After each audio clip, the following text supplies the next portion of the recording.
He didn't introduce me as his sister. He introduced me like something he had to explain away.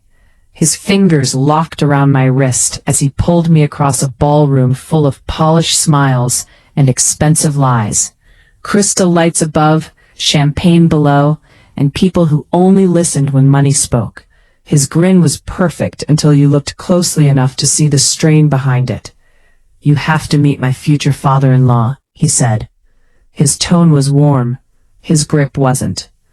The venue sat just outside the city. Perfect lawns, glass doors open to the night, silence that felt dressed up. Inside, everything smelled like citrus and wealth. Conversations floated in clusters, sharp and predatory, like people were networking instead of breathing. This wasn't my world. My world was freight lines and pressure points, steel, timing, systems breaking under load. I didn't wear success, I solved it. But in my family, success had to be visible, loud, impressive, and I wasn't. I'm Scarlett, 34. I fix broken logistic systems, the kind that bleed millions when they fail. I don't post about it. I don't attend conferences. I don't need applause. I just make chaos behave.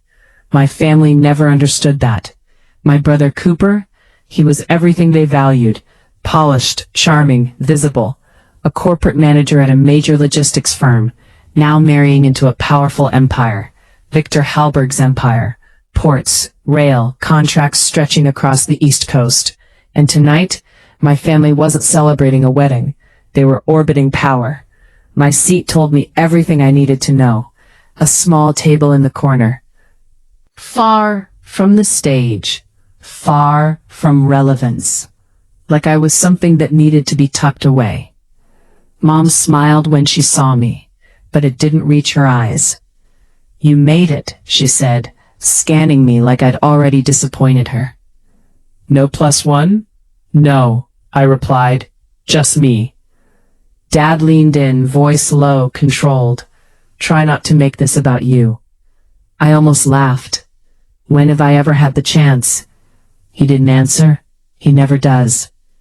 Then Cooper showed up. Didn't sit, didn't ask anything, just looked at my table and smirked. "Corner," he said. "Makes sense." I exhaled slowly. Who decided that? "It's a big night," he shrugged. "Important people." Then he leaned closer, smile still in place. "Just don't tell anyone you're my sister." That moment didn't explode. It didn't need to. It landed quietly, like something familiar. Like truth finally saying its name out loud. Dinner passed in waves of laughter and performance. Invisible. Until he came back. "Come on," he said.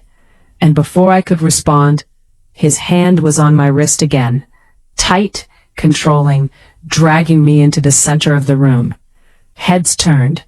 Not curious, amused. We stopped in front of Victor Halberg.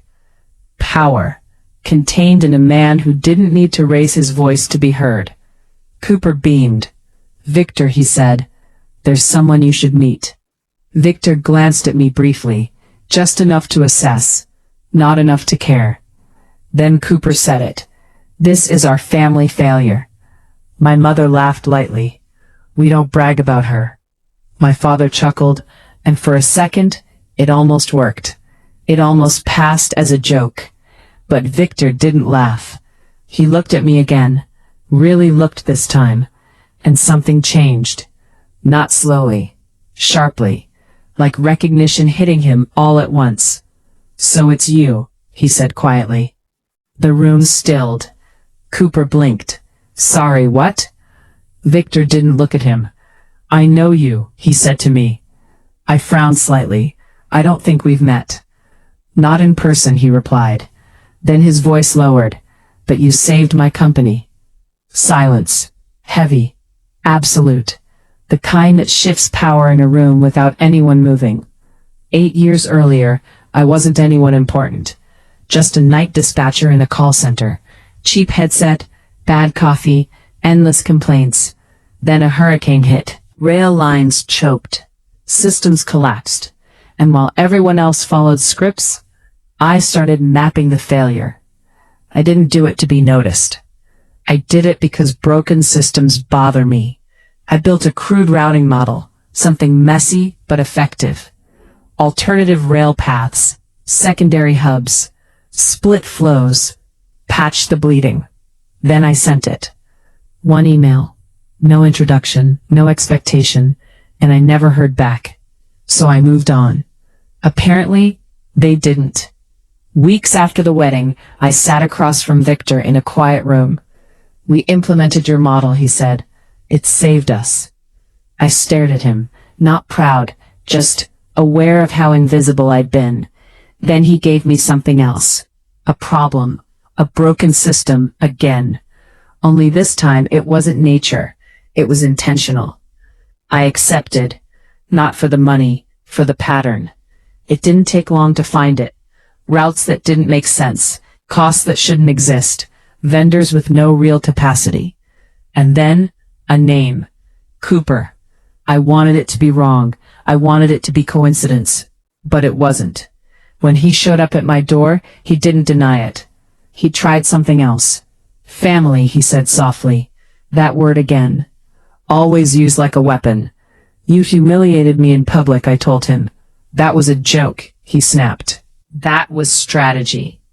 When I presented everything to the board, I didn't raise my voice. I didn't need to. The data spoke. The pattern spoke. The truth spoke.